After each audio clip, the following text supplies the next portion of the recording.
Hi everyone, and welcome to The Sleepy Scientist. I'm really happy you're here. Tonight, we're going to go on a calm and quiet trip to learn something amazing.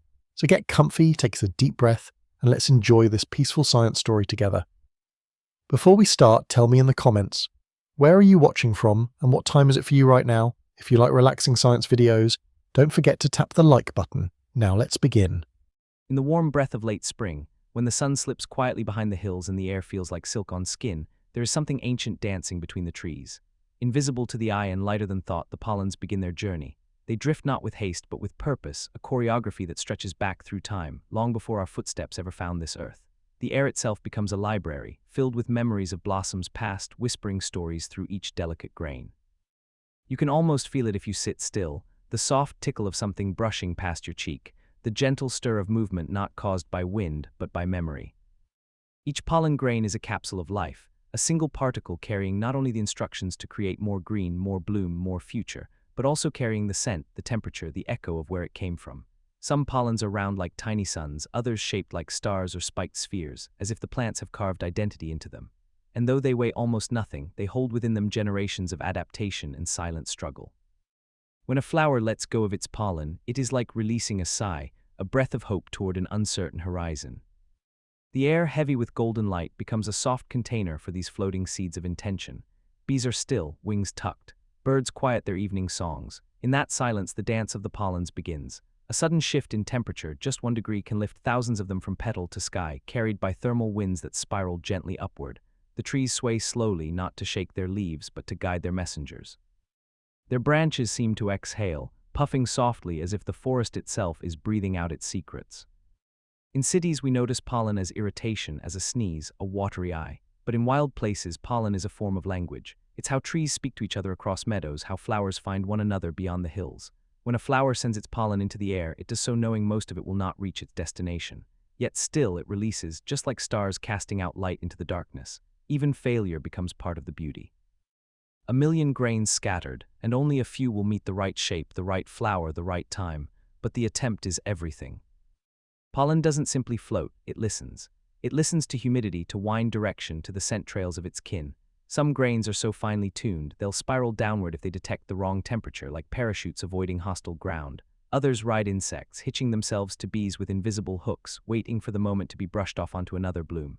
It's a strategy that requires patience and an almost impossible kind of trust.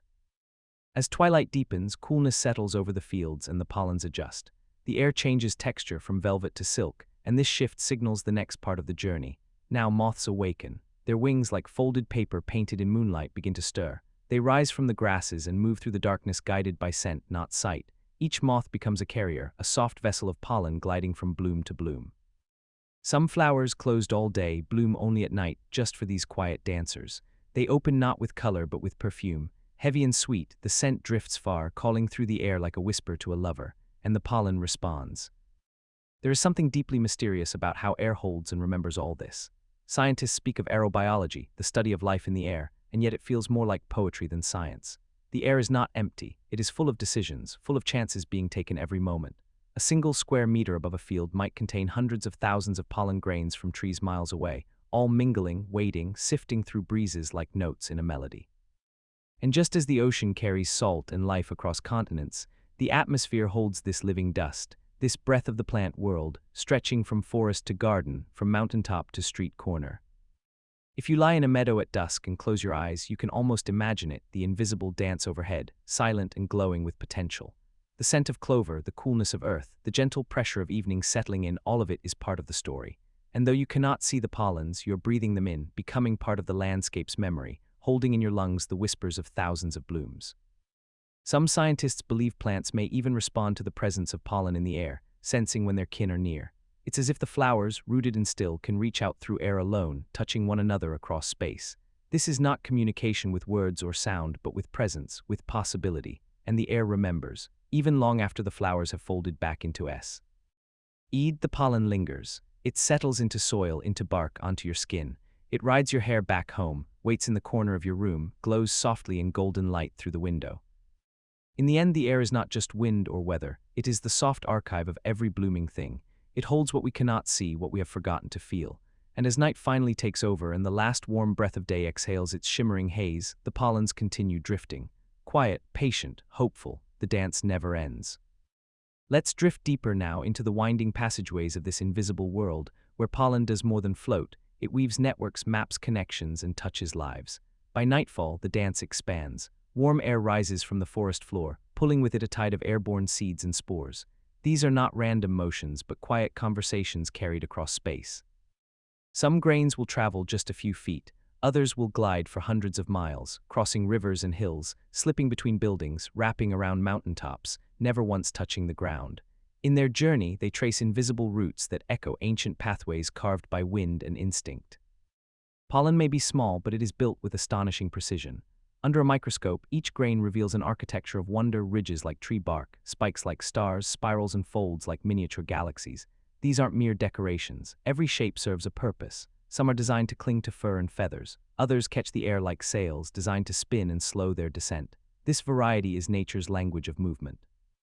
It's how a pine tree ensures its pollen floats far enough to avoid inbreeding. It's how a cactus, blooming only one night a year, finds another of its kind across the desert wind. The air, thick with quiet life, becomes a translator. Scientists have begun to trace the fingerprints of entire forests just by analyzing the pollen captured in air samples. These grains can tell stories of which trees bloomed when, how far they stretched their reach, and what changes ripple through an ecosystem. A sudden surge in grass pollen might tell of a dry spell broken. A shift in oak pollen might suggest the warming of spring by a few days. In this way, pollen is not only a traveler, but a timekeeper, a record keeper, a subtle measure of the planet's pulse. And what of the creatures that follow these trails? Bats, often misunderstood in their silent flight, are among the most delicate pollinators of all. They fly low, close to blooms that open under the moon. Their noses dusted in yellow, their fur laced with invisible traces of nectar's call. Each beat of their wings stirs the pollen into new directions, dispersing it beyond the original bloom. Bats read scent the way we read pages, flipping through the perfume trails left in the night air. Some species rely entirely on night-blooming plants that glow softly with ultraviolet reflections, invisible to human eyes but radiant to those who fly by sound and smell. Even in the morning, when dew still clings to petals and the world feels new, the remnants of night pollen remain. It lingers on the surface of puddles, tucked between blades of grass, waiting for the next breeze. Some of it will land where it was never meant to go, on rooftops, in oceans, inside sealed buildings. But pollen is patient. Some grains remain viable for days, others for hours. Some die the moment they drift too far from moisture or warmth, and yet the system endures. Like a symphony where most notes fade into silence, the beauty lies in the brief, perfect harmonies that do take hold, when one grain finds its match and begins the slow magic of fertilization. What happens next is quiet and nearly invisible. A single pollen grain, having landed on the sticky surface of a flower's stigma, begins to grow. It extends a tiny tube downward, deep into the tissue of the plant, seeking the ovule hidden within. This tube, thinner than a strand of silk, carries within it the instructions to begin life anew. The entire future of the plant, its colors, its scent, its shape, flows through that microscopic channel. It is an act of trust, of transformation, of unseen energy flowing beneath the surface. Scientists marvel at the elegance of this process. Every species of plant has evolved its own preferences, its own signals that tell the pollen, this is home. Some reject foreign pollen immediately. Others test it gently, allowing it to begin the journey but halting it if something doesn't feel right. There is somehow a form of recognition happening inside the flower, a biological intuition, honed through millennia of quiet experimentation. And all of it begins with the air. With the floating, hoping, remembering air. But the air also holds sorrow. Sometimes pollen travels too far. Sometimes a flower waits and never receives. There are patches of land now, once full of wild blooms, where pollens drift and find nothing, where silence grows instead of color. Scientists have begun to document this change, noting how altered winds and rising temperatures shift the timing of blooming. A tree may release its pollen a week too early before the bees have woken. A flower may wait, bright and ready, but no visitor ever arrives. These are soft tragedies unfolding without sound. They mark a changing rhythm in the planet's dance, one the pollen remembers even if we do not. And still, even in this uncertainty, there is grace. Some pollens adapt, they find new routes, they adjust their timing. Urban plants, growing in cracks of pavement, learn to speak to each other across traffic and glass. Gardens become islands of conversation, helping hold the thread of continuity. And the air, forever attentive, keeps moving these whispers forward. At sunset, a cool hush blankets the earth again. The trees stand still, their shadows stretching longer. You might not hear it, but the forest is breathing out once more. Petals unfurl just slightly, letting out new waves of pollen. The moths rise again, their soft bodies lit by the first hint of starlight. and above them all the air gathers everything, every grain, every trace of scent, every signal, and carries it into the night. This is not just biology, it is longing, memory. The silent hope of continuation. To watch pollen move is to witness the Earth's most ancient expression of trust. It's the gentle insistence that life continues, that even the smallest particles can matter, that somewhere in the distance, someone is ready to receive what we send. And so, the trees release their gold into the fading light, the air holds its breath, and the dance, slow and sacred, goes on. Now imagine the morning after the dance, when the sun returns gently to the hills and dew clings like memory to every petal and leaf. The world looks still, but the air is rich with aftermath. Some pollen has settled softly into soil, where it will wait for rain, for chance, for time. Some has nestled inside the waiting flower, beginning a quiet miracle that will unfold silently over days and weeks. And some still drifts, caught in eddies of wind, held aloft by sunlight, riding invisible spirals through the waking sky. The journey does not end when the night fades. It continues unseen in the echo of flight, in the hush between breezes, in the soft promise of continuity. In meadows touched by dawn, the light stretches long and low, casting golden beams through grasses that nod with sleep. The bees begin to stir once more, drawn by leftover perfumes that linger in the warmed air. Their tiny bodies wear the dust of many blossoms, colors from yesterday carried into today. Each landing, each departure, writes another line in the ongoing story. Even when a bee visits a flower not yet ready, the touch means something. The pollen left behind becomes part of that bloom's memory, perhaps influencing its next bloom or the scent it chooses to release. Nothing is wasted, nothing is random. The air, though empty to our eyes, is busy with the circulation of life. Above the trees, thermals raise soft columns of warm air lifting not only pollen but insects, spores, and sometimes even seeds with delicate wings. Dandelions, thistles, milkweed all participate in this airborne economy. They have evolved to be weightless on purpose, designing their seeds like dancers trained for flight. The pollen rides with them, not always related but sharing the same sky path. Together, they form a caravan of breath and possibility. In quiet corners of the world, far from roads and wires, there are patches of forest where pollen becomes thick as mist. These are ancient places, where trees still speak in the rhythms of old seasons, where flowering happens not according to clocks but in response to stars, tides, or the memory of frost. In such groves, the air is heavy with stories. Scientists collecting samples here find grains from plants that no longer grow nearby, ghosts of flora that once lived and spoke, now carried as whispers by the wind. Even extinct flowers, it seems, leave behind a final breath. Some of the pollen that lands never reaches another flower, never germinates, never begins new life. But its journey is not wasted. It feeds insects, it blends into the dust that nourishes moss, it becomes part of the skin of the earth. Rainwater gathers it and draws it into streams. Rivers carry it to lakes. There it settles into layers of sediment, quiet, preserved time capsules that scientists will one day uncover and read. In this way, the pollen becomes memory made physical. The record of a bloom no one saw, of a season that passed unnoticed, of a forest that once was. Even in the city, where the trees grow in ordered lines and the wind is chopped by buildings, pollen weaves its threads. Rooftop gardens share their breath with street-side weeds. Tiny patches of flowers planted in window boxes call out to passing moths, to lost bees, to unseen partners. The dance continues, softer, smaller, but no less meaningful. A single grain caught in the cuff of a child's sweater may travel home and find itself blown into a nearby park. There, it meets a waiting bloom and begins again. Pollens are survivors. Through fire, flood, drought, and frost, they adapt. Some lie dormant in the earth for decades, waiting for the right condition. Others evolve quickly, changing their chemistry to match shifting temperatures or the loss of pollinators. In this way, plants teach us resilience without words. They show us how to trust in cycles, how to release even when the future is uncertain, how to participate in something greater than the self. Every breath you take includes a trace of that wisdom. The air holds it generously. There is a kind of peace in knowing that much of the world happens without our notice. That while we sleep, while we worry, while we plan and build, there is a layer of beauty continuing without interruption. The pollens do not seek applause. They do not demand to be seen. Their mission is older than language, softer than sound. And yet through them, forests regrow, wildflowers return each spring, and the edges of rivers bloom in color again. As we move through our own days, through concrete paths and digital currents, we remain part of this ancient rhythm. We breathe the same air that carries the golden dust of spring. We walk through trails shaped by invisible fingers, and whether we notice or not, we are touched by the same quiet intentions that guide the bees, the bats, the flowers, the same whisper in the air that says, go, try, begin again. And so the day ends, the light softens, the flowers fold in, petals closing like eyelids. The pollens that still drift will settle soon, finding rest on bark, stone, and feather. Some will be washed by the evening rain, some will be inhaled, absorbed, remembered. The moths return to their hollows, the bees quiet their wings, and the air once again grows still. But it is never empty. Even in the silence something lingers, the memory of motion, the shimmer of intent, the knowledge that tomorrow, with new light, the dance will rise again, gentle, invisible, eternal. In the quiet hush of early morning, when the mist clings low to the fields and light has not yet spilled across the sky, something begins deep within the trees. It's not a sound, not in the way we know it, no rustling of leaves, no snapping of twigs, but a presence, a vibration, the kind of message only certain creatures can hear.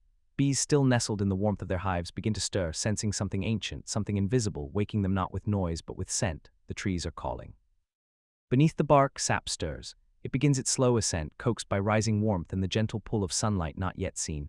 Deep within roots that have touched the bones of the earth, signals rise quiet waves of readiness. The leaves, still damp with dew, shimmer slightly as if holding their breath. Flowers nestled at the edges of branches prepare to bloom, but they do not all open at once. They wait. They time their unfurling to align with the rhythms of their visitors. This is not coincidence. It is conversation. Trees, it turns out, speak in chemicals. Their leaves release messages into the air, silent molecules that drift on wind and reach others in the forest. A maple tree, sensing the presence of beetles chewing its neighbor's trunk, will respond by sending out a warning, urging its own leaves to change their taste, to defend.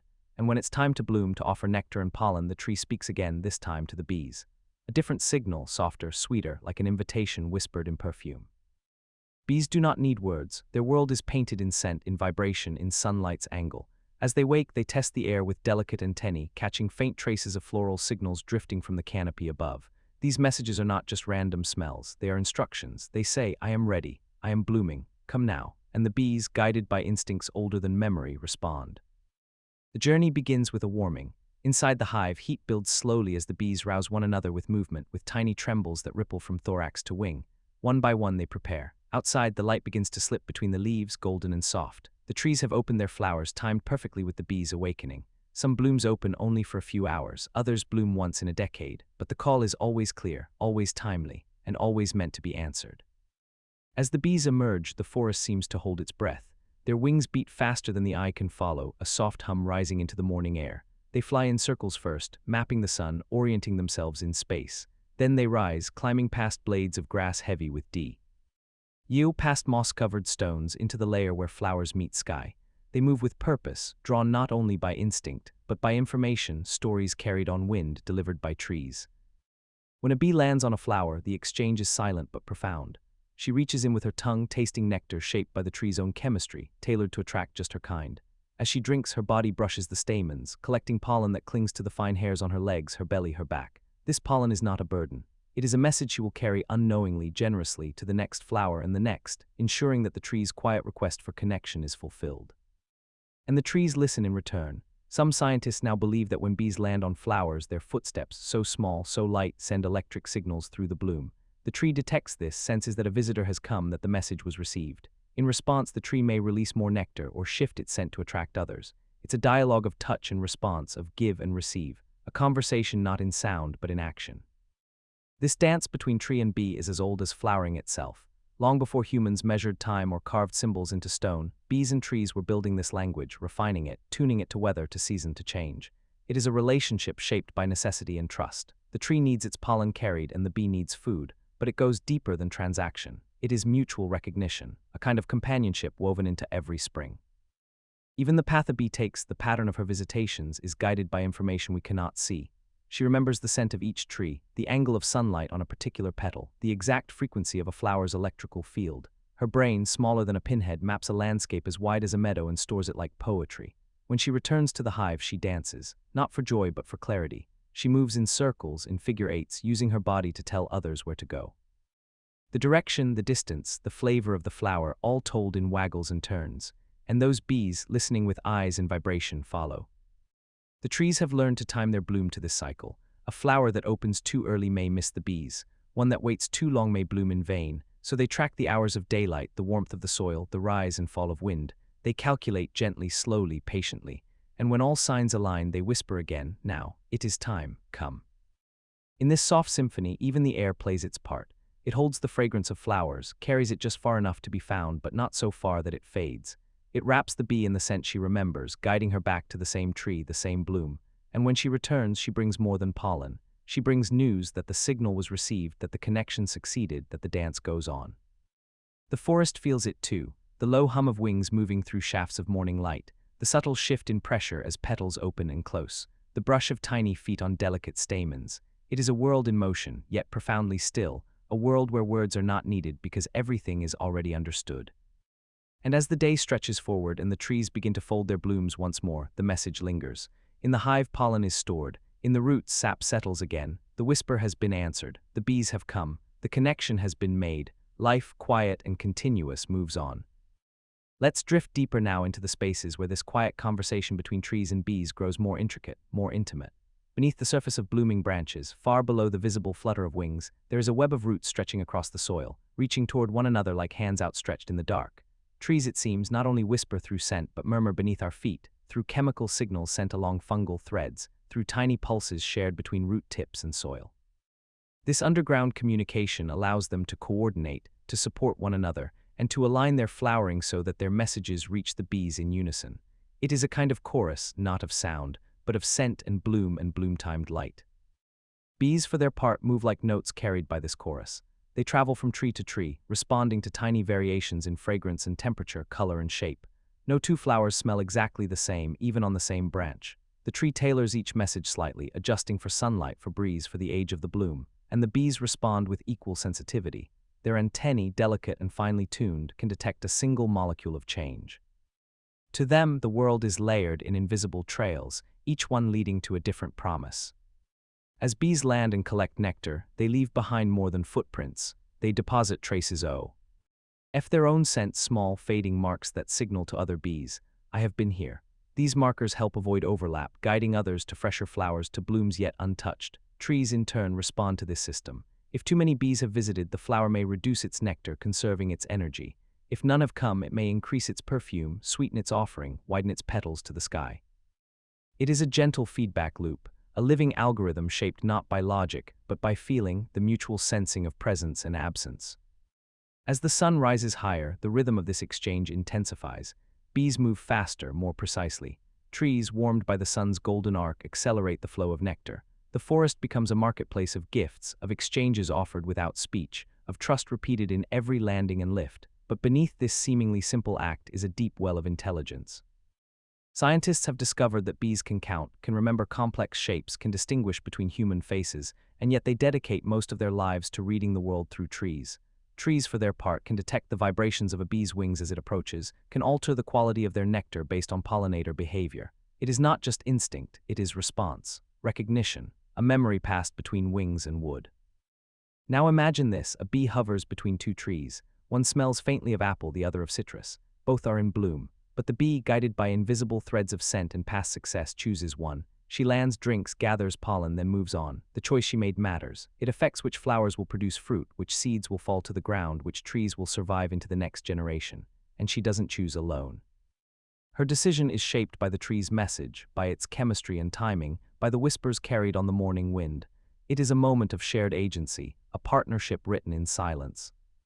As noon nears, the dance slows. The bees begin to tire. The flowers close slightly, resting between waves of visitors. The air becomes heavy with scent, thick like honey, glowing in the shafts of sun that pierce through leaves. In this stillness, the trees gather themselves. They evaluate the day's exchanges. Some blooms have been visited, others remain untouched. The tree adjusts, reallocates its energy, plans for the next wave. It is a kind of breathing, this blooming and closing, this offering and waiting. And though we walk beneath these trees, often unaware, we are part of this system too. Our footsteps send vibrations through the soil. Our presence shifts the balance of the forest. Even the way we plant and shape the land influences the routes the bees will take, the flowers that will bloom. And so, without knowing it, we become participants, not just observers, in this ancient dialogue. There are trees that have learned to bloom only at night, releasing scent in darkness, calling to nocturnal bees and moths with perfumes thick and musky. Others bloom during brief windows, some just a few hours a year, their entire reproductive future hinging on a single meeting with a single bee. These trees are not reckless, they are precise. They are poets of timing and risk, and the bees, ever responsive, attend to their verses with devotion. In some parts of the world, entire forests time their flowering to a single day, a single hour, coordinated through cues scientists still do not fully understand.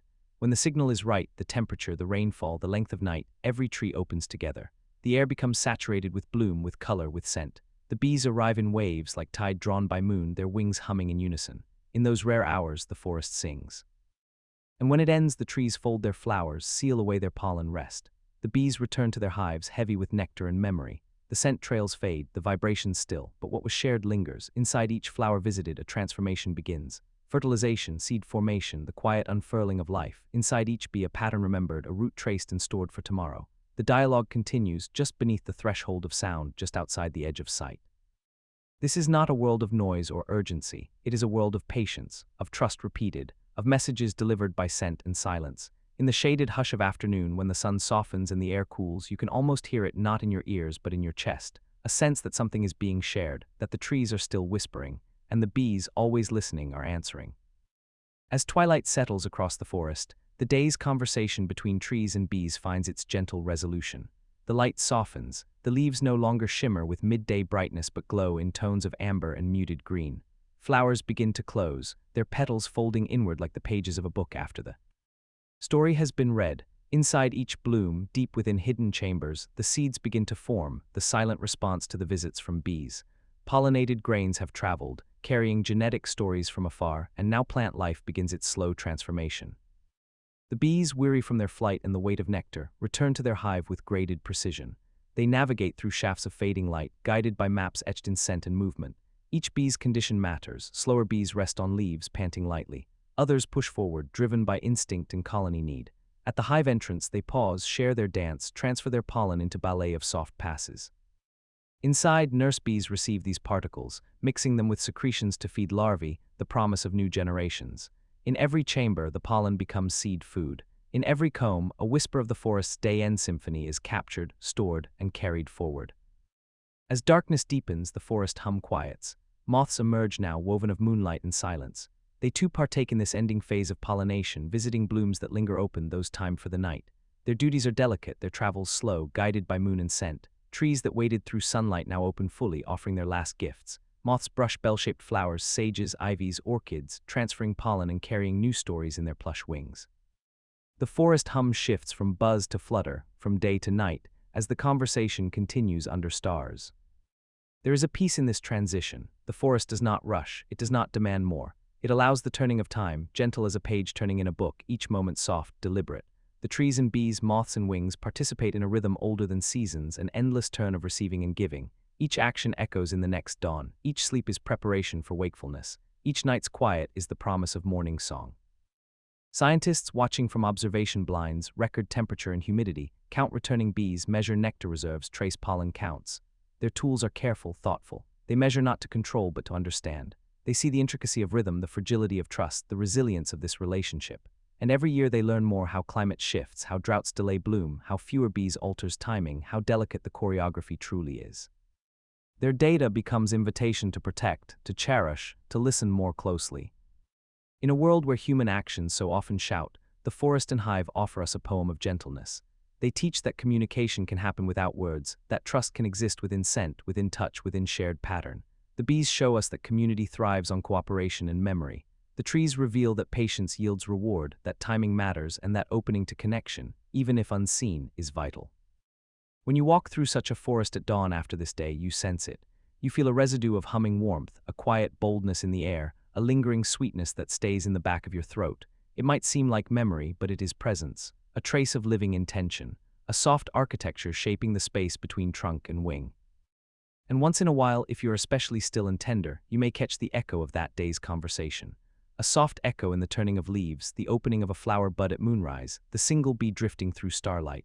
And in so doing, you are curved into the story. You become answer and question, reminder and witness, part of the continuing dialogue. The forest does not need witnesses, yet it offers them grace. It invites your breath into its cycle. Inhale the pollen, exhale intention. It lets your skin feel the press of possibility, your breath carry promise. In its cycles, you see that endings are never final, that every closing is the start of a new beginning, that every day given trust is a day honored.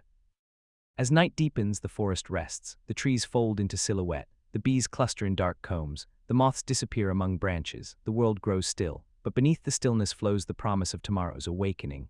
Deep in root and hive and stem, the notes for the next morning's call are already forming. Because in the forest, the conversation never truly stops. It only pauses to gather strength again. When the dawn returns, when light seeps back into the tender green, the cycle will begin again. Flowers will whisper. bees will hum, moths will drift, and the forest will speak again in scent and movement, in trust and hope. The unspoken story continues, and we too carry its echo inside us. In the hush of early dawn, when the sky is not yet colored and dew rests like starlight upon leaves, there is a hidden rhythm stirring within the petals, though the flower appears still, a delicate bowl of color waiting for sunlight deep why. Within its cells time is ticking, not the time we mark with clocks or calendars, but a gentler, more ancient time that pulses with the light and the dark, the rise and fall of warmth, the turn of the earth itself. This is the plant's inner clock, its circadian rhythm, a quiet drumbeat that tells it when to bloom, when to sleep, when to send scent into the air or fold back into itself. A clock made not of gears, but of proteins and light, tuned to the sun's breath. The flower does not open just when it pleases. It waits precisely. Some open at the first trace of blue light before sunrise, others bloom in full brightness. A few wait for moonrise, calling only to moths that dance beneath the stars. The timing is everything. Too early and the pollinators are asleep. Too late and the nectar dries unvisited. Each flower listens to its own rhythm, guided by an internal metronome that counts not hours but possibilities. This clock is hidden in every green thing, in roots, in leaves, in seeds still unbroken. It ticks without sound, marking dawn and dusk in waves of slow molecular motion. Scientists have watched this rhythm unfold in laboratories filled with artificial suns and carefully measured darkness. They discovered that even in the absence of real light, the flower remembers. Its cells keep counting. It will still open on time as if it can sense the sun through memory alone. This is no trick. It is biology softened into poetry, a system of genes and proteins that cycle endlessly, turning themselves on and off like lighthouses in the fog. In Arabidopsis, the tiny mustard plant studied by botanists, this cycle repeats every 24 hours almost exactly. It is not controlled from outside, it is grown from within. Imagine then what this means for the world of petals. Each flower, waking with precision, sends its scent outward just as bees rise. The nectar becomes sweet at just the right moment. The petals loosen, revealing color and shape just as the light bends across the sky in a golden arc. None of this is chance. It is coordination, choreographed by the sun's invisible rhythm and written into the very DNA of the bloom. And though flowers cannot move from place to place, they move through time with grace. They stretch into the morning, fold in the heat, sleep under starlight, not randomly but rhythmically. Even the leaves play their part. During the day they tilt toward the sun, drinking in light, converting it to sugar through photosynthesis. But at night the rhythm changes. The leaves rest. They prepare enzymes, store energy, and repair damage. It's as if the entire plant is breathing in tune with the sky, inhaling when the sun is high, exhaling into the dusk. And the petals, being the most delicate, are the most in tune. They are the first to feel the shift, the first to stir. The first to release scent and sweetness into the waking world. There are stories of flowers blooming at the exact same time every day. In ancient gardens, monks used certain blooms to tell time: morning glories for sunrise, 4 o'clocks for the afternoon. The flowers became clocks without hands, their unfolding and folding more precise than bells. This wasn't myth, it was observation. The flowers, responding not just to light but to their own internal cycles, marked the hours with color and grace. And in doing so, they reminded us that time is not only measured by machines, it is also held in petal and leaf. Even more magical is how the rhythm changes with season. As days grow longer or shorter, the plant's clock shifts. It listens, adjusts, recalibrates. The proteins inside its cells stretch or shorten their cycles, responding to the angle of the sun and the length of the night. A flower that blooms at 6 a.m. in spring may wait until 7 in autumn. The adjustment is seamless, natural, learned. No alarms ring, no reminders are needed. The flower simply knows. It waits in silence and opens when the time is right. Some flowers even choose to bloom for just one day. The moonflower, the Sirius cactus, the daylily, they open in a burst of beauty and close before the next sunrise. Why such brevity? It is not waste, it is intention. These flowers have read their clocks, counted the hours, and chosen their moment. Their entire purpose, to attract a pollinator, to pass on life, is fulfilled in a single, perfect arc of time. They bloom not to be seen, but to be remembered. And the pollinators come, guided by their own rhythms, arriving just when they are needed most. The bees, too, have clocks. Their bodies remember sunrise and sunset, scent and warmth. When a flower opens, it sends not only scent but light patterns, ultraviolet signals invisible to us but glowing bright to a bee's eye. These signals shift with the time of day. A morning bloom and an afternoon bloom do not look the same.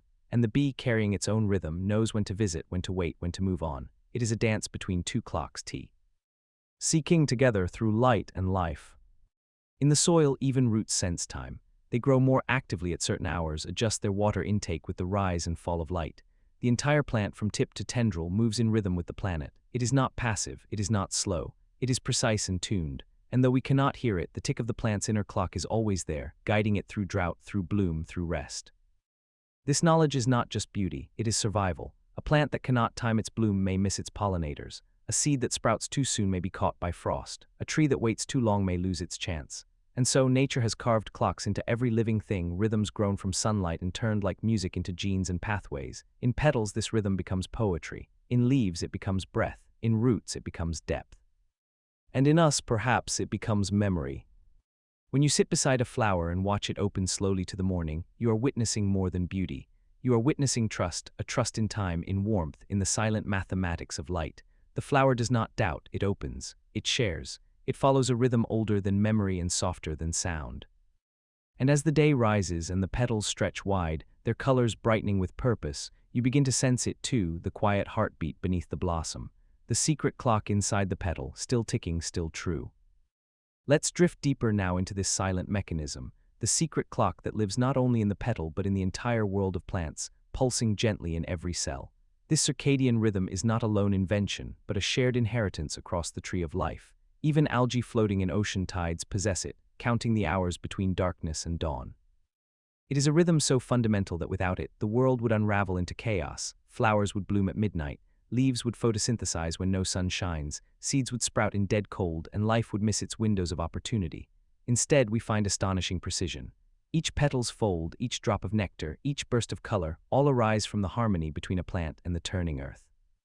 Inside a petal, tiny proteins loop through a 24-hour dance. Some rise in the morning, triggered by the arrival of light, like sleepy birds waking at the first chirp of day. Others peak at night, responding to the deepening dark, guiding the plant toward rest. These proteins form feedback loops, switching each other on and off in cycles so refined that even in complete darkness, a flower continues to count time, not with certainty but with rhythm, not with numbers but with feeling. The bloom may not know it is 6:30 a.m., but it knows the world is ready. This rhythm is light-sensitive, yes, but it is also touch-sensitive, temperature-sensitive, memory-sensitive. If a day is cloudy, the flower adjusts. If it is hot, it opens more quickly. If a sudden breeze brushes its petals, it may momentarily pause, waiting for stillness before offering its pollen. It's as though the petal is listening constantly to the conditions around it, filtering through noise to find the moment that matters most, the moment when its gift will be received. And that sensitivity, that waiting and adjusting, is part of the clock itself. There's a sweetness in knowing that flowers bloom not just because they can, but because they trust the world to meet them halfway. They time their unfolding to the soft arrival of bees, to the warmth of sun slipping over the ridge. Even before the sun rises, their clock begins ticking faster, as if the coming light is felt before it is seen. Petals begin to loosen, scent begins to build, and by the time the first ray slips across the soil, the flower is ready not by chance but by quiet design. Some flowers, like the evening primrose, do the opposite. They wait until dusk to reveal themselves, opening slowly as the shadows grow. Their clock is reversed, tuned not to the golden hour of bees but to the silver flight of moths. Their fragrance is stronger, more musky, designed for night's visitors. And just as daytime blooms retreat into sleep, these flowers awaken. It's a relay race of timekeeping, a smooth handoff between day and night, with the flower as both participant and timekeeper. In experiments, scientists have taken plants and placed them in rooms with constant light or constant dark. And still the plants move. Leaves continue to rise and fall, flowers still open then close. The cycle, though it begins to drift without the guide of real sunlight, does not disappear, it persists. Like a memory of day tucked deep into green tissue, like a heartbeat in the quiet, the clock is never turned off, it simply listens harder when the world becomes strange. Even seeds carry this rhythm. Before they sprout, as they lie buried in the soil, the molecular clock ticks softly, sensing time. They wait not just for water, but for the right light, the right length of day. Some seeds will refuse to sprout if they sense the day is too short, a hint that winter has not yet ended. Others will wait for fire or frost, needing a reset of the world before they begin. These are not accidents. These are choices shaped by time itself. The seed is not just a container of life, it is a timekeeper. Trees, too, carry clocks, vast and slow. In their buds and branches, in their xylem and bark, time moves in longer arcs. A tree does not bloom at random. It tracks the shortening nights, the warming soil, the rising sap. It remembers frost and wind, sunlight and drought. All of these factors shape its clock, allowing it to open only when the risk is low and the reward is high. A cherry tree in bloom is not only beautiful, it is timely, it is precise. Its petals fall not just from age but from calculation, a letting go at just the right moment. This inner clock is not just a single mechanism. It is layered, local and global, quick and slow. One rhythm governs the petals, another the roots. One controls photosynthesis, another the release of fragrance. All of them overlap like soft rhythms in a musical score. When they align, the plant thrives. When they drift, the plant stumbles. In drought, clocks slow. In abundance, they accelerate. And always the plant listens not to commands but to conditions, and adapts. What is truly magical is how this rhythm touches creatures beyond plants. Bees with clocks of their own begin to sync with the blooming rhythms of their favorite flowers. Bats in the tropics learn the precise hour when night-blooming fruits ripen. Even birds choose nesting times to match the peak flowering of trees, knowing that more blooms mean more insects to feed their young. In this way, the petal's clock becomes part of the ecosystem's larger choreography, a shared song, each player finding its note through listening. And we too are shaped by this time. Our bodies, like the flowers, follow a circadian rhythm. We wake with light, we sleep with darkness, our temperature rises and falls, our hormones, our hunger, our alertness all ebb and flow in 24-hour patterns. We are not separate from the world's rhythm, we are echoes of it. Every time we open a window in the morning or sigh into sleep at night, we align even for a moment with the ticking clocks of leaves and petals, with the soft breathing of time. To sit among flowers at the edge of dusk is to witness a world changing its rhythm. The bees grow slower, the light turns cooler, the petals begin to close, but there is no sadness here, it is simply a turning, a rotation, a gesture toward rest. The clock continues even in sleep, even in stillness. And tomorrow, when the sun returns, the petal will open once again, on time, in time, with time. For that is the secret of the petal, not just its beauty but its rhythm, not just its color but its trust in time, and beneath its gentle fold lies a heartbeat, as soft as shadow, ticking ever onward. Now the petals begin to fold, not from fatigue but from rhythm, from the quiet instructions pulsing through each cell, telling the flower that its moment of offering has passed. Evening comes like a soft breath, brushing across fields and meadows, touching each bloom with the gentle reminder that time moves forward. The air cools, the light turns silver. The flower listens and responds just as it has done for generations beyond memory. It closes not in retreat but in rest. Not in ending but in preparation. The clock inside the petal continues ticking, counting not the seconds but the intervals of trust, when to open, when to pause, when to begin again. Deep within the folded bloom, the processes of memory and future unfold quietly. The pollen delivered during the day begins its journey inward, threading its way down the style to meet the ovule. This union, so microscopic, carries the weight of continuity. The flower's clock has done its work, it bloomed at the perfect time, it welcomed its visitor, it passed along the message of life. Now it turns inward. Now it lets time do what time does best, carry us gently toward transformation. This too is the work of the clock, not just blooming but growing, not just opening but waiting. In the surrounding plants, a chorus of similar gestures takes place. A field of sunflowers, once blazing with golden light, now bows slightly, their heads tracking not the sun but the cool promise of dusk. A meadow of wild grasses exhales its seed into the breeze, their timing attuned to temperature and wind. Orchids in tropical forests, timed to bloom only once every few years, hold their breath until the exact hour. In all these plants, the rhythm holds pulsing in chloroplasts and vacuoles, in the soft networks of vein and fiber, in the stillness between movements. And even though there is no heartbeat, the plants are alive with time. There is something deeply calming in this unspoken consistency. While human lives often race from moment to moment, from alarm to appointment, the flower's clock reminds us that time is not only speed, it is also stillness, it is not only progress, it is also return. The flower does not rush to bloom, it waits, it listens. And when the moment is right, it opens with complete faith that something, a bee, a breeze, a beam of sunlight will arrive. And when that moment passes, it lets go just as easily, returning to rest with no regret. This, too, is part of the rhythm. In the science of chronobiology, the study of biological clocks, researchers now understand how essential this rhythm is for survival. A misaligned clock in a plant can mean poor growth, reduced reproduction, even death. A bloom that opens when no pollinator is present is a bloom that risks being forgotten. So the plant tunes its internal timing to its world with astonishing precision. It senses dawn's faintest glow, adjusts for clouds, reads temperature and moisture. It can even anticipate recurring events, learning from pattern and experience. A plant knows not only when it is, but what it has been. Its memory lives not in words, but in the way it opens its petals one day earlier after a warm spring, or delays its bloom after a long frost. And just as individual plants carry this timing, so too do entire ecosystems. Forests bloom in waves, each tree responding to slightly different cues, one to soil warmth, another to daylight length, another to rainfall. Together, they create a staggered bloom that feeds a sequence of insects and birds, an orchestration that spreads nourishment over weeks instead of hours. It is nature's version of a calendar, composed not of paper but of fragrance and pollen, color and light. And every flower plays its part. As night fully settles, the moon rises and casts its quiet glow over closed blossoms. Some petals reflect the moonlight in soft glimmers as if remembering the sun. Others hide completely, drawn into themselves. The scent of the day fades, the air becomes cooler, stiller. But the clock inside the flower does not stop. It continues to count, to reset, to prepare. Some flowers use the night to shift resources, to send sugars to roots, to rebuild cell walls, to strengthen their stems for another day. They work while they rest, they dream while they wait. The petals, folded now like resting wings, hold within them the next possibility. When the first light of morning touches them again, they will stir, not because they must, but because the rhythm calls. Because the inner clock, wound tightly to the planet's spin, says, now it is time, open once more. And they will, with grace, with ease, with the same patient trust that guided them before. There is no need for urgency. The flower does not ask for more time. It lives exactly in the moment it is given, and that is enough. To witness this, to sit with a flower at dusk or dawn, to observe the unfolding or folding of a petal, is to feel time in a new way, slower, deeper, quieter. We begin to understand that we too carry rhythms within us, that our own cells pulse in cycles, that our thoughts and dreams ebb and flow like the opening of a bloom. We too are part of the planet's turning, shaped by light and rest, by opening and closing, by beginning and waiting.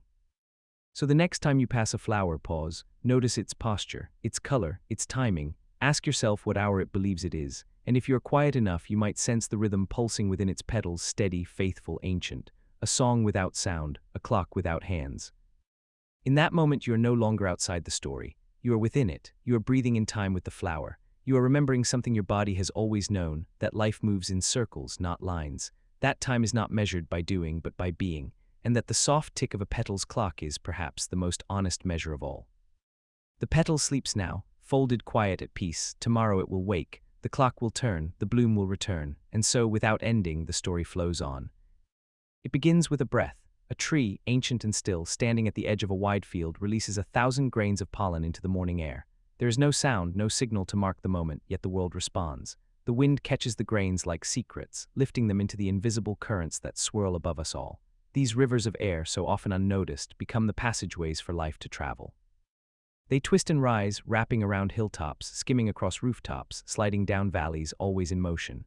And within them floats a golden dust, pollen, carried far beyond the reach of roots, reaching toward unseen destinations with soft persistence.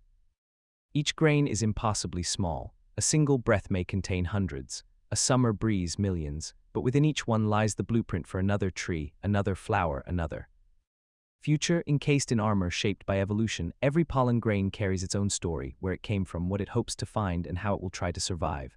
Under a microscope, they appear as miniature sculptures, spheres with spines, stars with craters, patterned like sand dunes or snowflakes.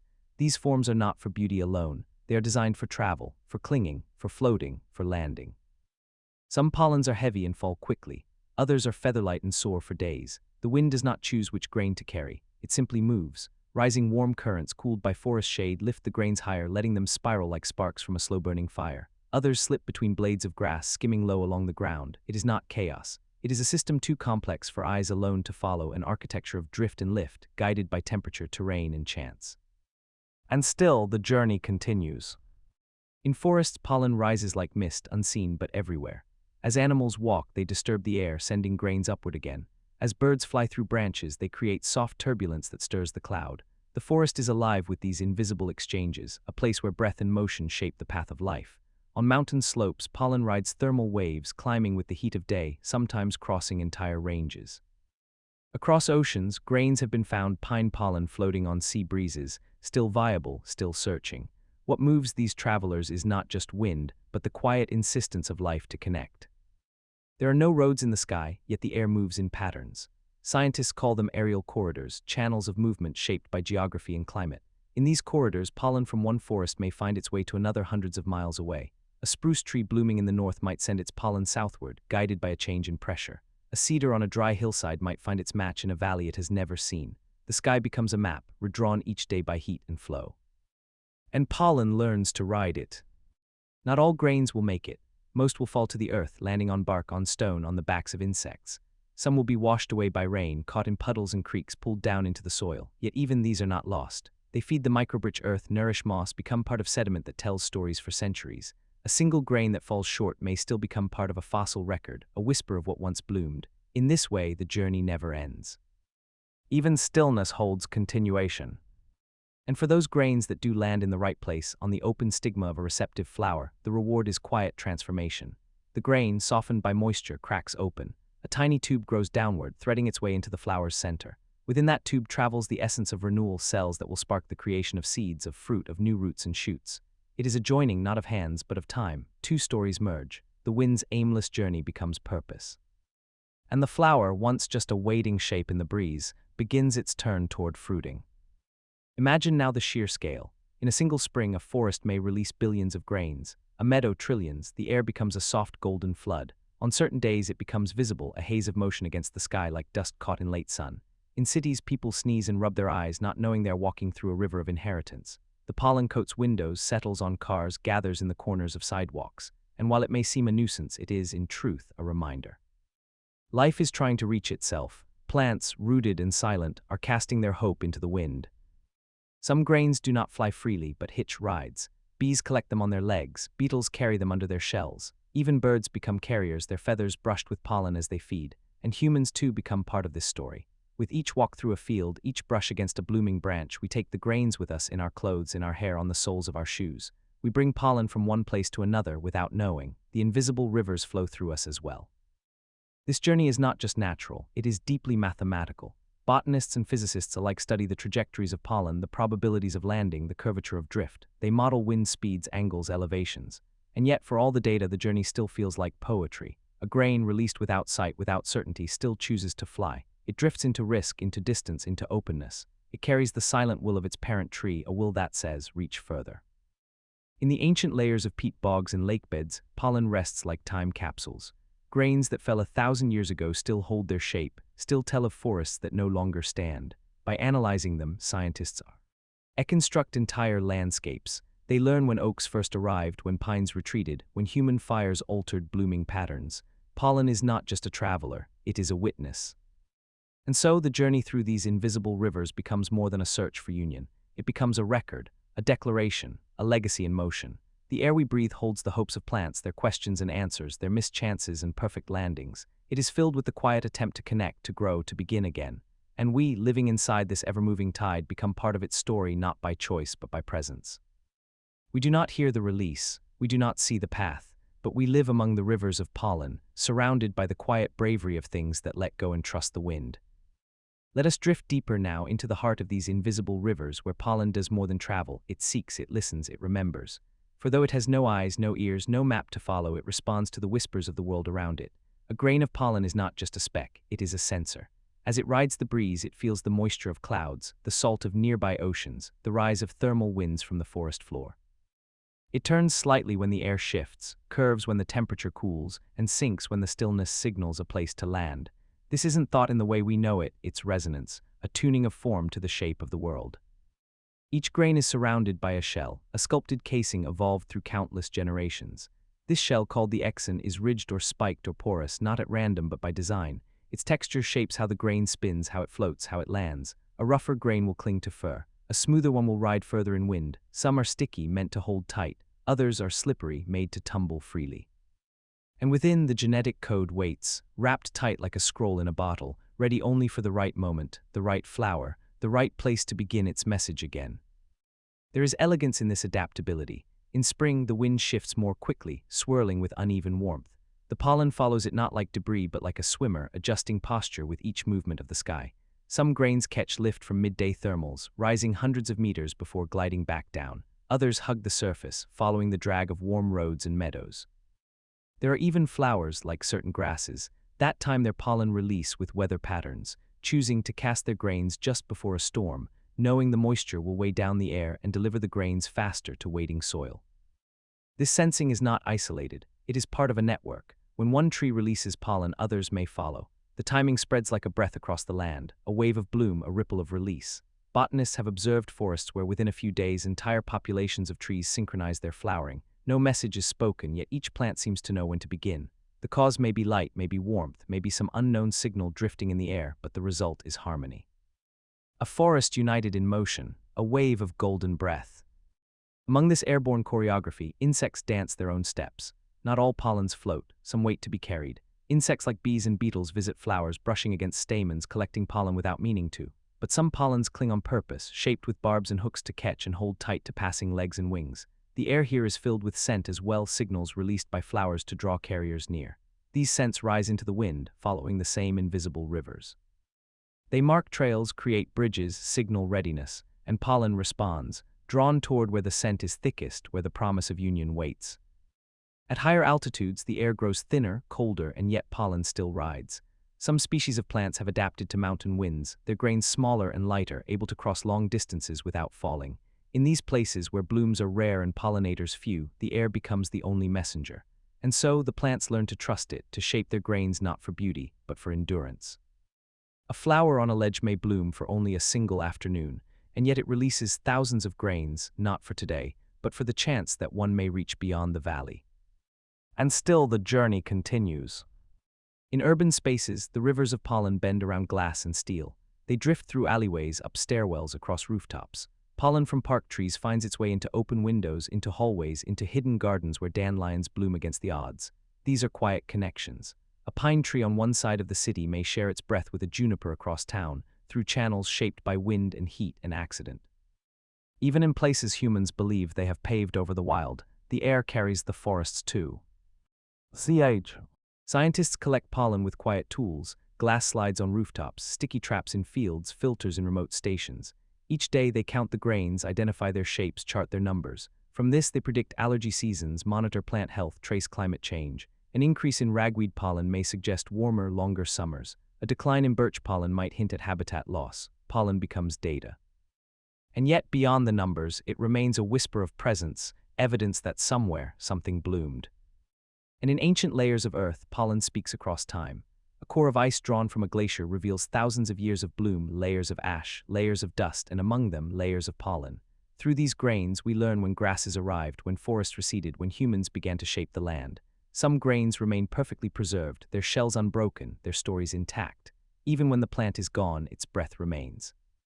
What does this mean for us who breathe this same air? It means that with every inhale, we take in the hopes of the green world, that our lungs are lined with the echoes of flowering, that the breath we exhale carries perhaps a grain forward, not just oxygen but memory. We are not separate from the journey. We are wind too. We are part of the river.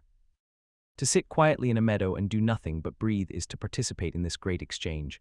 We take in the scent of blooming grasses, the quiet dust of pine, the invisible swirl of 1,000 lives. We may not see them, but they surround us. They pass through us. And in doing so, they invite us to feel the world not in footsteps but in particles, in presence, in air. The rivers of pollen stretch far beyond our reach, across continents, across generations. A grain cast into wind may never know where it will land, but it goes anyway, with no wings, no eyes, just the shape of hope, just the pull of possibility, just the soft instructions from a tree that whispered, go. And so the air flows, and so pollen rides, and the journey, never seen, never heard, continues, always onward, always gentle, always reaching. Now as dusk gently descends and the golden air cools with the hush of evening, the invisible rivers continue to carry their cargo of hope. The trees stand motionless, their branches barely stirring, yet above them the air remains alive with pollen, drifting ever onward, guided by unseen patterns. In the fading light, petals curl inward, signaling the close of their invitation. Yet not all pollen has found its mark. Much of it is still in motion, floating quietly through layers of twilight, crossing fences, fields, rooftops, oceans. There is no map for this journey, no endpoint that can be predicted, and still it flows. Even as the stars begin to appear, even as silence blankets the land, the pollen continues, moved by the smallest breath of wind, by the difference between warm soil and cool sky. Some of these grains will land tonight, settling into still gardens or wild hillsides. They will rest upon leaves, rooftops, ponds. Some will be drawn downward by the weight of dew, their movement slowed by the thickening air. A few will fall perfectly, touching down on the open face of a waiting flower. There, in the hush of darkness, something begins. The grain, awakened by the warmth and scent of the bloom, softens. A fine crack forms. A tube begins to grow. Slowly, patiently it descends, carrying the plant's message into the deepest heart of the flower. It is quiet. There is no flash of light, no trumpet of success, just the beginning of a process that will become fruit, then seed, then root, then tree. But most grains will not find their match. They will land on dry stone, on metal, on water. They will break down, fade into dust, return to the soil. And still they are not lost. In falling, they become part of the earth's breath. They feed microbes, become nutrients, join the great cycle that feeds life from below. Some may wash into rivers and flow toward the sea. There even more journeys await, because the ocean too receives the air's gifts. Scientists have found pollen grains in the deepest marine sediments, preserved for thousands of years, unchanged in their shape and meaning. Even in those far places, the story continues. The journey of pollen is one of faith. Each grain, released into a world it cannot control, carries with it the instructions for something beautiful. It asks no questions, offers no complaint, it simply lets go. A single pine tree might send out over 1 billion grains in a season, knowing that only a handful will ever reach the right cone, and yet it sends them all, not because it is foolish, but because it believes in abundance, in chance, in the power of many small acts adding up to something enduring. It is not unlike how we speak our words, or plant our ideas, or offer our love, not knowing where it will land, only that it must be given. And pay. Places where humans now grow crops and gardens, we have learned to shape these journeys. We use windbreaks to direct the flow. We plant pollinator strips to guide the bees. We chart the timing of release and bloom, trying to mimic nature's precision. And yet, even with all our planning, it is the invisible rivers that complete the story. The wind still has the final word. The air still carries what we cannot. And the pollen, writing it all, still holds its silent purpose, to reach, to offer, to continue. This quiet striving is mirrored in ourselves, in our need to connect, to be understood, to leave something of meaning behind. We may not fly on breezes, but we speak and write and build, hoping that our intentions land somewhere, that someone will hear, that something will grow from what we release. We do not always know where our efforts go, but we continue just as the trees do, casting our hopes outward into the world. There's a comfort in this parallel, that we share our atmosphere with something so delicate and determined, that every breath we take may carry the memory of 1,000 flowers, that the wind on our face may have touched a pine grove a continent away. We are, whether we realize it or not, inhaling the stories of plants, their trials, their invitations, their longing. Each grain of pollen, no larger than a fleck of dust, is a message, not in language but in form, in intention, in resilience.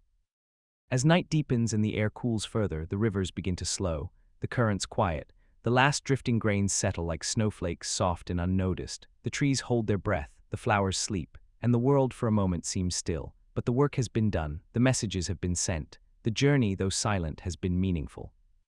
Tomorrow the process will begin again. Another breath, another bloom, another release. New winds will rise, new paths will form. The pollen will fly once more, carried by trust in air. And though most of us will not see it, will not feel it, will not even know it is there, the story will unfold again, above us, around us, within us. Because pollen is not just dust. It is the breath of the land, the thought of the tree, the whisper of continuity, carried on currents too fine for eyes but strong enough to bridge valleys and generations. And we, standing in the wind, breathing the air, walking through the shimmer of what flowers have cast into the sky, are part of this softness, part of this persistence, part of this grand, invisible river. A river that carries not just life, but hope. Always flowing, always onward.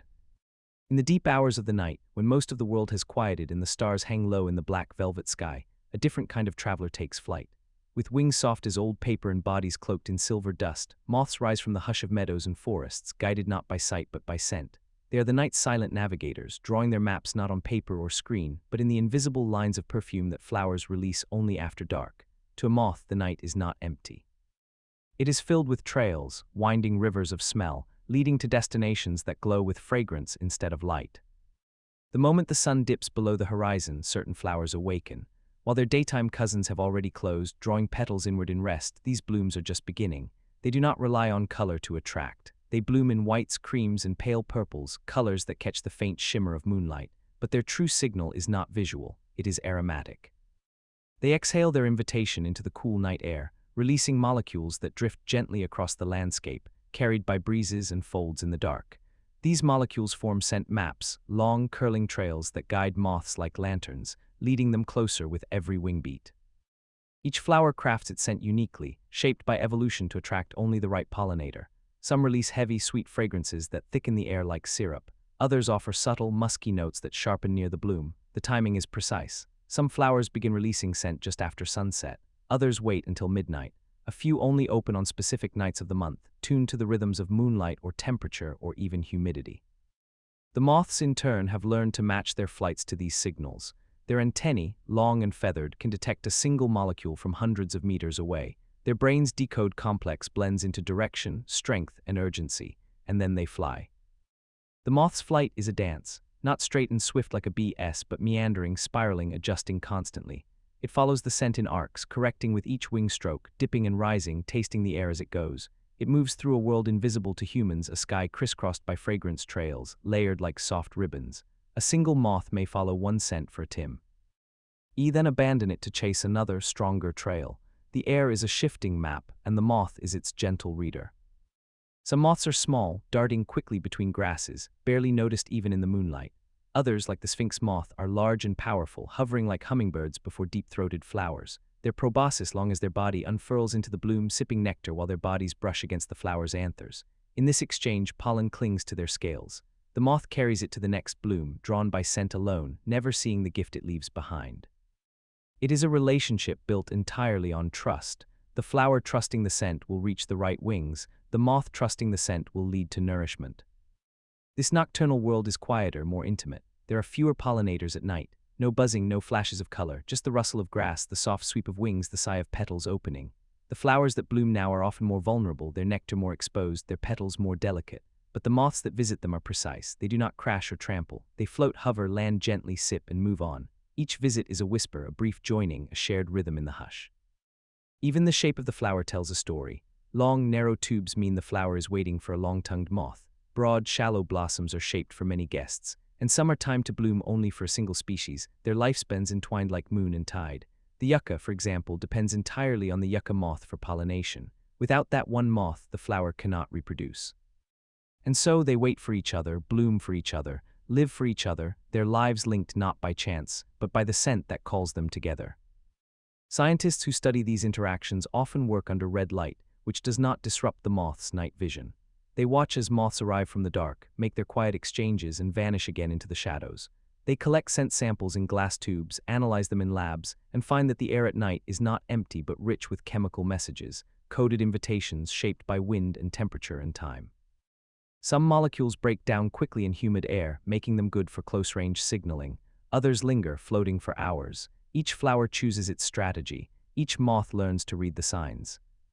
These scent maps are not fixed. They change from night to night. A warmer evening might carry the molecules farther. A sudden rain might dampen the trail. And moths, with their delicate sensitivity, adapt. They learn, they remember, they return to the same gardens again and again, tracing old paths and seeking new ones. Some moths have been observed flying over 10 kilometers to reach a single bloom, driven by nothing but a wisp of fragrance on the wind. And just as the moths respond to flowers, the flowers respond to moths. After a visit, a flower might reduce its scent, having fulfilled its purpose. Others might release more, sensing that many visitors are near. This feedback loop continues through the night, a conversation shaped in silence and scent. There are no words, no sounds, just the soft push and pull of chemistry and instinct. As the moon climbs higher, more moths take flight. The air grows cooler, denser. The scent trails become more stable, easier to follow. The night becomes a web of movement, each thread tied not by string but by invisible perfume. And above it all, the stars blink down, unaware that below their cold light, 1,000 meetings are taking place, brief, vital, beautiful. To watch a moth find its flower is to witness trust in motion. A creature flying blind, guided only by smell, arriving at exactly the right place at exactly the right moment. A bloom opening without certainty, offering its gift to a traveler it may never meet again. And in this meeting, life continues. Seeds begin, journeys are launched. A relationship as old as night itself is renewed. The moth drifts away, wings whispering through the stillness. The flower closes, the trail fades, and yet the map remains not on paper, but in memory, in instinct, in the soft air waiting to carry it all forward again tomorrow night. Let us drift deeper now into this silent world where flowers and moths move like shadows drawn together by scent. As the night unfolds, the air becomes a web of subtle guidance, an invisible map of opportunity and memory. Flowers do not simply exhale perfume, they shape it. They adjust the blend of molecules they release to fine-tune who they invite and when. One flower might release heavier, muskier notes early in the evening to attract large-bodied hawk moths, while another waits until midnight to release a sharp citrus trace, drawing in smaller nocturnal flyers. The air then is not one scent, but a mosaic overlapping trails, each layered with messages of timing, distance, sweetness, and desire. And the moths, gliding silently through this space, become the readers of this chemical script, translating fragrance into direction and trust. Each species of moth carries its own map. Some are born knowing the scent of the flower they need, written into their DNA like a secret they've never heard but always felt. Others learn from experience, following trails that once led to nectar, remembering the turn of wind, the weight of scent near the bloom. Their antennae sweep the air as they fly, drawing patterns as wide as their wingspan, tasting the world with each beat. It is not a straight flight. It curves and loops, adjusts with every breath of breeze. When the scent grows stronger, the moth rises. When it fades, it circles back. These paths are not inefficient, they are patient. The moth is never lost, it is searching with faith. There is something sacred about the flower's decision to bloom at night. It is a choice to trust the unseen. The flower opens not in daylight, where bees and butterflies are abundant and visible, but in shadow, where silence reigns. It releases its finest gift, nectar drawn from deep roots, sugars pulled from sunlight long gone, to a creature it cannot see and will likely never meet again. It makes itself vulnerable, extending stamens into the dark, loosening petals to reveal its heart. And yet, in doing so, it finds connection. It finds the moth. Some flowers bloom only once, a single night of fragrance, and then they close forever. Others bloom again and again, each time slightly different, adjusting their scent based on who visited the night before. This is not simply reaction. It is memory held in chemistry, a kind of learning built from presence. If many moths come, the flower may release less the next night. If few arrive, it may offer more. The bloom becomes both signal and sensor, emitting scent, receiving touch, and adjusting for the next exchange. It is a conversation without sound. In the tropics, where nights stay warm and damp, the scent maps grow even more intricate.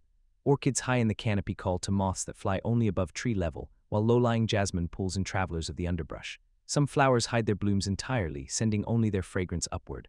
The moth must follow the trail downward, threading through leaves and vines until it finds the soft glow of petals in moonlight. There, hovering briefly, it drinks and leaves.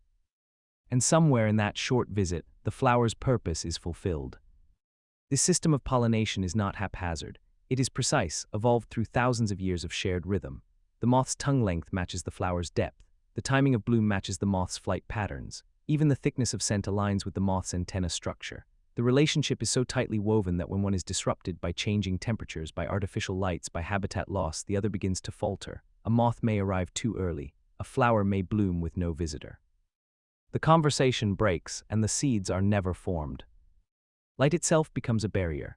In cities, the glow of lamps and signs pulls moths from their natural paths, disorienting them, scattering their attention.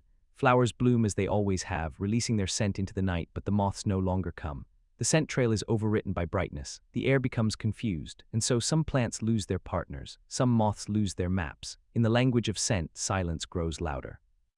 Yet even in these places, resilience emerges. Some moths adapt. They shift their flight times, grow less sensitive to light. Some flowers bloom earlier or later, finding windows of quiet. There are stories of moths returning to long-abandoned gardens, following the scent of wildflowers growing between stones. There is still trust, even in a fractured world, still longing, still flight.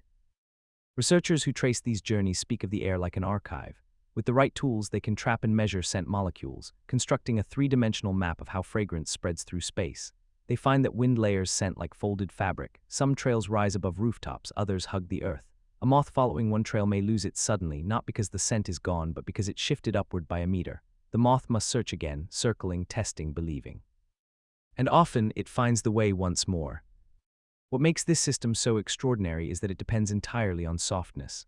The scent must be light enough to travel, but not so light that it fades too quickly. The moth must be gentle enough to hover, but strong enough to cover distance. The flower must bloom fully, but not for too long. It is a balance held on the edge of uncertainty. And yet it works, not always, but often enough to continue, often enough to fill the world with seeds. There is no ceremony when the moth arrives, no applause, no witness, just the brushing of wings, the dipping of a proboscis, the lifting of pollen.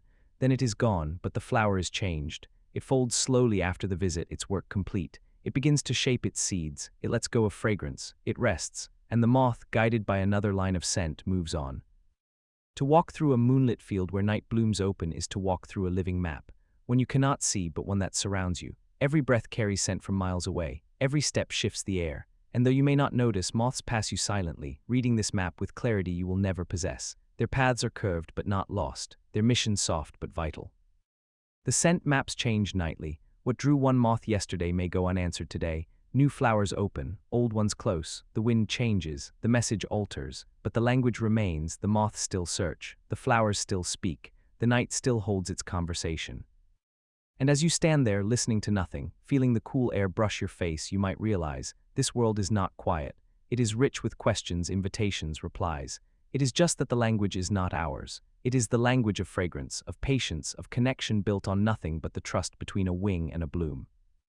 A trust that stretches across the sky, a trust that glows softly in the dark. As dawn approaches, the scent maps begin to fade. The sky lightens slowly, and with each degree of brightness, the trails that once stretched boldly through the night air begin to soften and blur. The night-blooming flowers, sensing the shift in temperature and light, begin to close.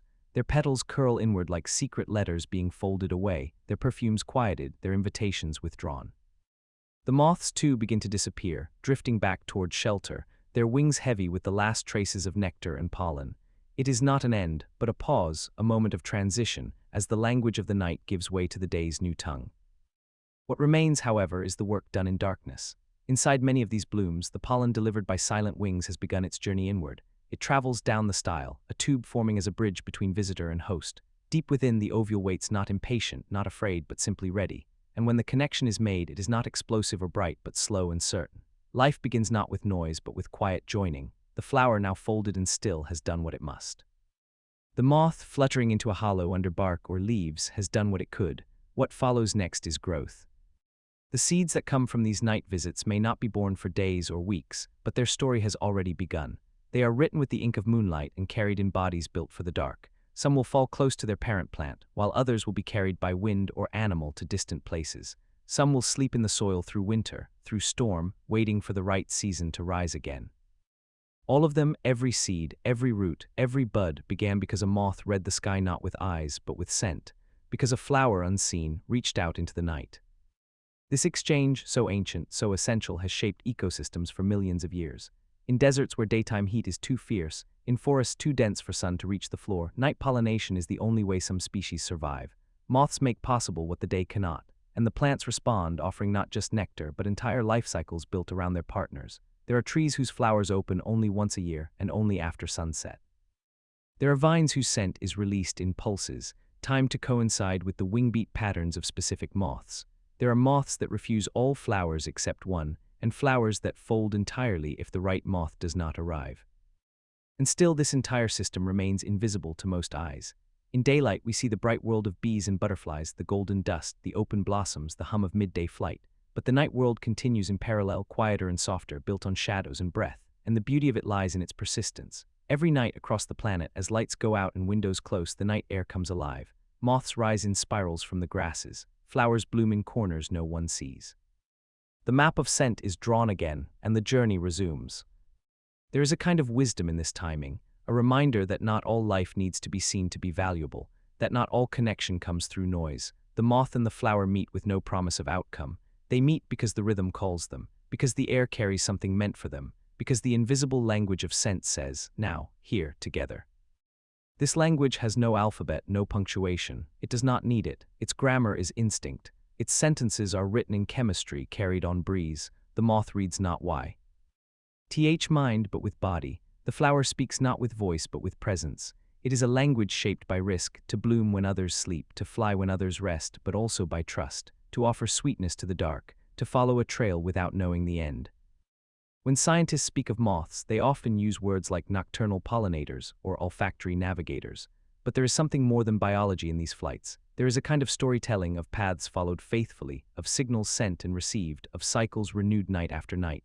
These stories do not ask to be heard. They continue whether we notice or not. But when we do notice, when we lean into the darkness and see the shimmer of a pale bloom opening under stars, we feel it, that there is more to the world than what light reveals. In this final moment before morning, the last few moths turn toward shelter. The wind shifts slightly, its edge cooler now. The scent maps unravel, trails thinning into the sky. The flowers fold, conserving what remains. In some petals, the pollen waits, sealed against rain or heat until it can travel inward. In others, the work is done and the bloom begins to fade, making way for the seed to grow. And in the air, though the scent is gone, a memory lingers, not as a smell, but as a presence. A knowing that something passed this way in the night. As humans, we live largely in daylight, in sound, in what is seen. But to know the world truly, we must also understand what moves in the quiet, what speaks without voice, what exchanges happen without audience. The night-flowering plants, the scent-following moths, the chemistry of connection, these are parts of the earth's soft machinery. And when we walk through a garden at night, when we see a moth hovering near a pale bloom, when we catch the faintest scent of jasmine on a warm breeze, we are not outside that story, we are inside it. And though we may not read the map, we are moved by it, we are soothed by it, we breathe it in even as we sleep. So let the night fall, let the flowers bloom in secret, let the moths rise with no fanfare. The world does not need to be seen to be beautiful, it only needs to be trusted. And trusted it is every night in the wings' soft flutter, in the petals' quiet unfolding, in the scent trail that drifts onward even now. In the gentle light of morning, when dew clings like tiny jewels to the edges of petals, there is a silent conversation unfolding across every meadow and garden. Flowers, though rooted in place and wordless to our ears, are speaking. They speak not with sounds or scent alone, but with light, with color and reflection, with ultraviolet whispers invisible to human eyes. To a passing bee, the world is not the same as we see it. The petals that look pale or soft to us blaze like beacons in the ultraviolet spectrum, pulsing with contrast and direction, pointing not only to beauty but to purpose. Each flower is a lantern, a map, a message, a living phrase etched in light. This floral language has evolved slowly, patiently, shaped by millions of years of interaction between petals and pollinators. As bees developed their ability to see ultraviolet, the flowers began to adapt their displays. What we see as a single color, a yellow daisy or a violet orchid, is to the bee a layered pattern of bold rings, center targets, glowing edges, and directional lines. These features aren't decoration, they're guides. They help the pollinator find its way to the nectar, like signs along a path. The flower speaks in pulses and patterns of reflected light, and the bee reads that language fluently, learning which patterns hold reward and which offer none. It begins even before landing. As the bee approaches, it sees not just the color of a bloom but the way it reflects polarized light. Some petals shimmer with iridescence, bending light in shifting ways, drawing attention from a distance. Others absorb certain wavelengths and reflect others, creating patterns only visible in the bee's unique vision. There are bullseye shapes and streaks that lead to the flower's core. These patterns are called nectar guides, nature's version of glowing arrows, and they form a subtle but crucial part of how plants direct their pollinators. But flowers do not all speak the same dialect. Each species has refined its own version of this luminous language. A sunflower speaks differently than a foxglove. A crocus calls in tones a daisy never uses. Even within the same garden, blooms craft unique light signatures, ensuring their messages are distinct, their signals clear. And bees, sharp and sensitive, learn the differences. Through experience, through trial and reward, they remember the patterns that lead to sweetness and the ones that lead to nothing. Their memories stretch across days, linking shape to substance, light to trust. This system is not just visual, it's electric. Flowers carry a tiny electric field, one that bees can sense as they approach. When a bee lands and draws nectar, the charge changes ever so slightly, signaling that the flower has been visited. The next bee may pick up on this shift and choose another bloom. This is another kind of conversation, not in photons but in potential, an invisible pulse between species. The flower signals, I have given, try another. The bee receives and adjusts. It is a layered communication, full of nuance and grace. Scientists have begun to photograph flowers in ultraviolet light, revealing to us the hidden world that bees see daily. What appears plain to us, a daffodil or tulip, explodes into patterns of high contrast, glowing centers and radiant lines. These images feel like secrets unveiled, like messages long spoken but only now understood. They remind us how narrow our perception truly is, how much is being said around us without our knowing. The garden is not still. It is a chorus of silent songs, a gallery of radiant poems. Even the timing of this light-based language is important. Flowers shift their colors subtly over the course of a day, depending on temperature, light angle, and pollinator activity. Some begin the morning with bright, reflective petals, then fade as they are visited, closing or dulling their hues. Others grow more vibrant with time, intensifying their signals to draw late-arriving pollinators. Some blooms, like those of the morning glory, open only in early hours, their brief message fading by noon. This temporality adds a rhythm to the conversation, a cadence that both plant and insect learn to follow. At night, the language changes again. With light gone, scent takes over. But even in moonlight, some flowers reflect more than others, their pale colors chosen not for our eyes but for visibility in low light. Moths, with their own unique senses, follow these dim beacons, guided by the same principles: contrast, reflection, subtle cues. The conversation never truly stops, it simply shifts its tone. Flowers in their light also teach the young. Certain species delay their strongest signals until their petals have fully matured, ensuring they are ready to give when they receive. This is not wasteful, it is wise. It allows the bloom to conserve energy, to prepare its nectar, to test the air. Then, with timing chosen by internal rhythms and external cues, it opens fully, sending its light-based message into the world. The result is a kind of choreography, a dance of light and motion between flowers and the creatures that visit them. Bees move from bloom to bloom, guided by invisible trails. Petals shimmer, direct, and respond. The air fills with a buzz that is not chaotic but organized, shaped by the map of color laid across every open flower. There is no randomness here. Every flight, every landing, every trace of pollen transferred is part of a grand design, subtle, ancient, effective. And we, though we may not see these ultraviolet messages, are surrounded by them. Every garden we walk through, every wild meadow we pass is alive with this conversation. The daisy by the sidewalk, the clover in the field, the blossom on the tree above, all are speaking in light. All are sending and receiving, offering and receiving back. the world around us is full of language we were not taught to hear. But we can learn to notice. We can begin to feel the rhythm, to appreciate the layers. We can understand that color is not only for beauty, but for guidance, that the shape of a petal is not only for form, but for flight, that what the bee sees and what the flower says is part of a system more intricate than any map we've drawn. And in doing so, we may find ourselves quieter, more observant, more in awe. Because the next time you see a bee pause in midair, hesitate, then land gently on a bloom, know that it is not random. It is reading a message. It is answering a call. And the flower, with nothing but reflected light, is speaking, "Come closer." Let us follow the light deeper now, into the spaces where plants quietly shape their world with wavelengths and reflections. When we think of light, we often imagine only what we can see, the reds, the blues, the greens of the visible spectrum. But flowers, like painters fluent in unseen colors, work far beyond these human boundaries. They sculpt ultraviolet shadows and glow with radiant guides we cannot detect unaided.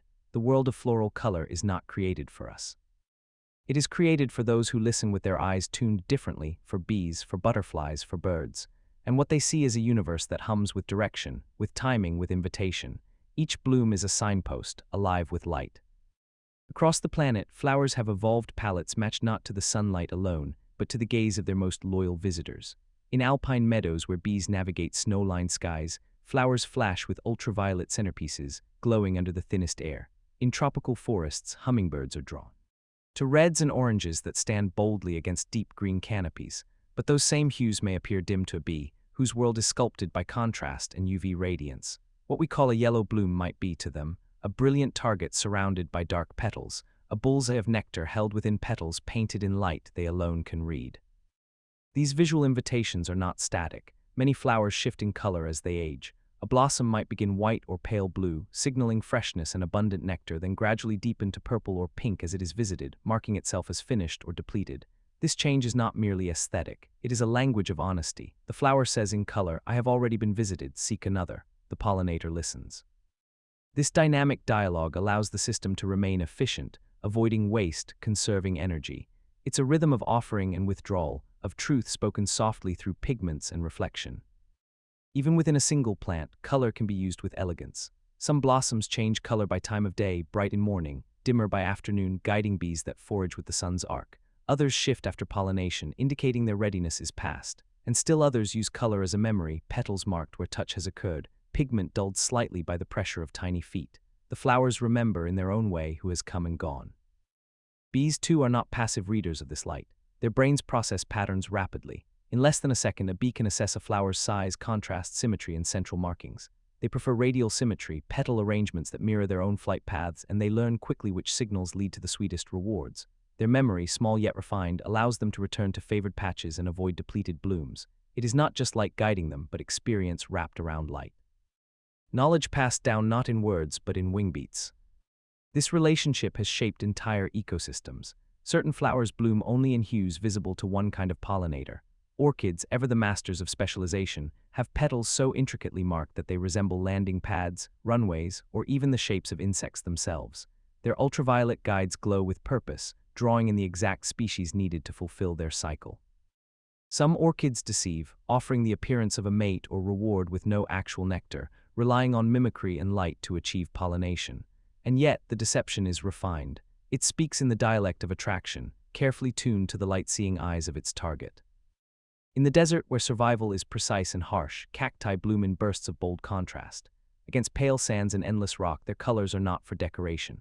They are signals of time, of fleeting water, of readiness, of now. The bees and bats that visit these blooms arrive swiftly, guided by scent and light, understanding that this message may not appear again for many moons. The bloom speaks with urgency, not in words but in color. The visitor listens with wings. This system is not without its vulnerabilities. As the climate changes, as light patterns shift due to pollution or habitat destruction, the timing between flower and pollinator can fall out of sync. A bloom may open earlier due to warmer temperatures, but its pollinators may not yet have emerged. The message is sent, but no one arrives to hear it. The conversation stalls, and in some places it disappears. When flowers cannot be pollinated, their light fades, not because they are dimmer, but because they are silent. A bloom without a visitor is a voice unheard. Yet nature often finds a way to adapt. Some flowers adjust their bloom times, others extend their flowering windows. Pollinators shift their ranges, follow new trails, listen for new signals. The dialogue may stutter, but it rarely ends entirely.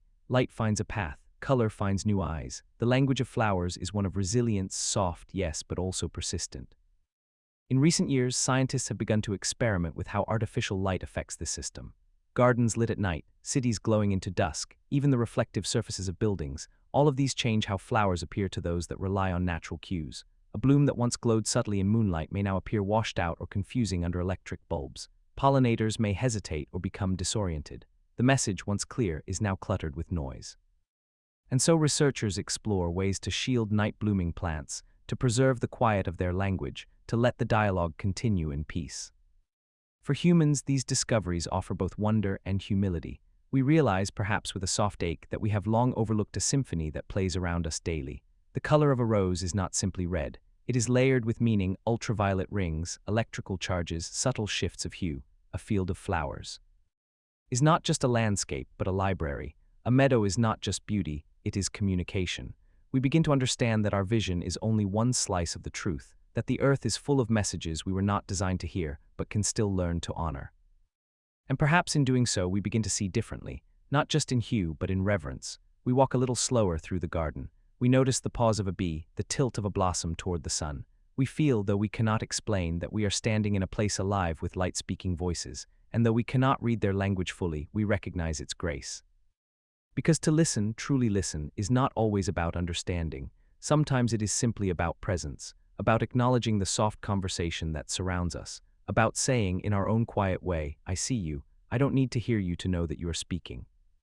And so we remain observers in a gallery of light, learning, slowly, how to listen with the eyes of another. In the soft breath of late afternoon, as the sun begins its slow descent and shadows stretch like silk across fields and gardens, the flowers continue to speak. Their message is no longer urgent, no longer vibrant with morning's energy, but quiet, reflective, full of completion. The pollinators have come and gone, their tiny feet dusted with gold, their flight paths etched in air. The colors that called out so brightly in the morning light now fade to gentler tones. Yet even now, with petals slightly drooping and light softening around them, the conversation continues, not in invitation, but in memory. Within the heart of each flower, something has shifted. The visits of bees and butterflies, of hummingbirds and moths were not only chance encounters, they were transactions of life. Pollen was left behind, brushed delicately into place, and now the flower, having received what it needs, turns inward. The ultraviolet patterns that once flashed and shimmered begin to dull. The pigments no longer shine with the same intensity. Like a lantern slowly dimming at the end of a long vigil, the bloom withdraws its brightness, having completed its purpose. But the story is far from over. Deep inside, a seed is beginning to form. The flower's language has changed now. It is no longer a voice reaching outward, but a breath curling inward, a silence of growth, a new kind of message, one that will take weeks or months to speak fully. The plant no longer calls for visitors. Instead, it turns its energy toward building something from the invisible, from the light it captured, from the pollen it was given, from the air and earth around it. This is how life continues, through quiet, unseen labor. As seeds take shape, the petals slowly fall. One by one, they drift downward like forgotten sentences, curling into the soil. The flower is not sad, it is simply moving on. In the world of plants, beauty is always temporary, but purpose is lasting. What looks like loss is actually fulfillment. The colors that once painted the landscape now return to the earth, enriching it. The signals that once glowed with ultraviolet grace are replaced by hushed tones of green and brown. The flower's luminous language has ended, but in its place comes another, the promise of tomorrow, wrapped in seed and shell. And those seeds, small as dust or round as beads, carry the memory of light. Inside them is a code written not in words, but in pigments, in shapes, in the electric whispers of petal to be. They remember how to bloom, when to open, what to say in the silent symphony of the sun. When the time comes, they will grow into plants that speak again, flowers that will once more open their faces to the sky and craft their messages in color and shine. And the bees will return, their vision sharp and their paths sure, guided once again by the soft patterns only they can read. There is a quiet elegance in this cycle, a kind of devotion. Neither flower nor bee can see the whole story. Each plays its part without knowing the full outcome. The flower offers what it has: color, nectar, guidance, and trust that something will come. The bee follows the signals it has learned to recognize, seeking nourishment, unknowingly carrying life from bloom to bloom. It is a relationship built on mutual need, but also on shared faith, not faith in outcomes, but in the process. In the way things have always been, and the way they might continue to be. We too are part of this pattern.